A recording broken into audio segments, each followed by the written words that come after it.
Donc, nous avons ici la loi de Flügger résumée dans un tableau.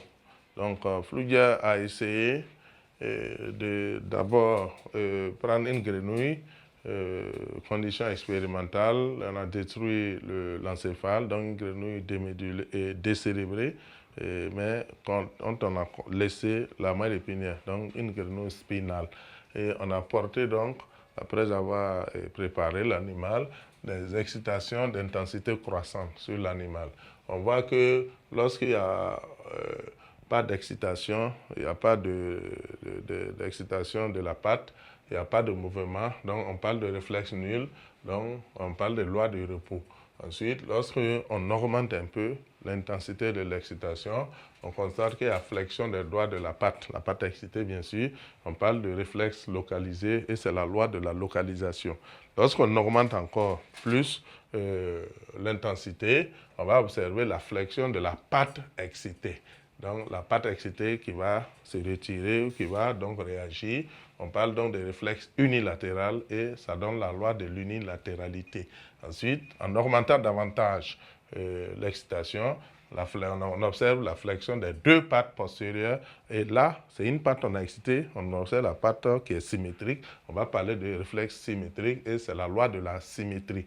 Ensuite, on augmente encore davantage l'excitation et on va observer la flexion des quatre pattes, hein, donc les quatre pattes, et on parle de réflexe irradié et ça donne la loi de l'irradiation.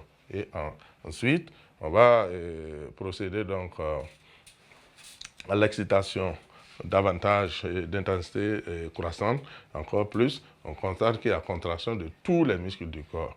Et ça donne un réflexe généralisé, on parle de la loi de la généralisation.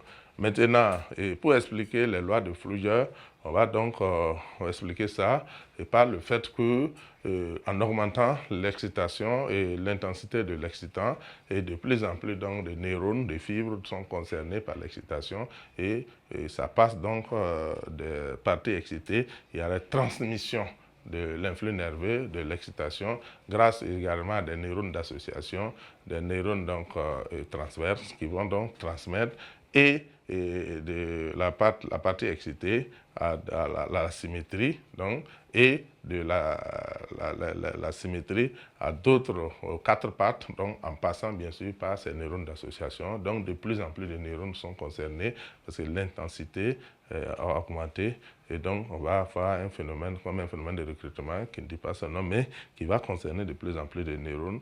Donc grâce à ces neurones d'association-là qui vont transmettre donc l'influx nerveux donc à ces différentes parties du corps. Donc c'est pourquoi on va observer lorsque l'intensité augmente, de plus en plus de neurones qui sont excités vont augmenter grâce aux neurones d'association, aux interneurones, et on va observer que, on va constater que l'excitation va toucher et ensuite ça commence par la patte excitée, ça s'étend à la patte symétrie, aux quatre pattes, ça s'étend à tout le corps, et bien sûr, donc, et l'appellation donc va changer en fonction donc des différentes parties qui vont réagir. On va partir de localisation, unilatérale, symétrie, irradiation ici, généralisation. Donc voilà ce qu'on pouvait dire donc, concernant ça. Donc ici, on va aborder la notion donc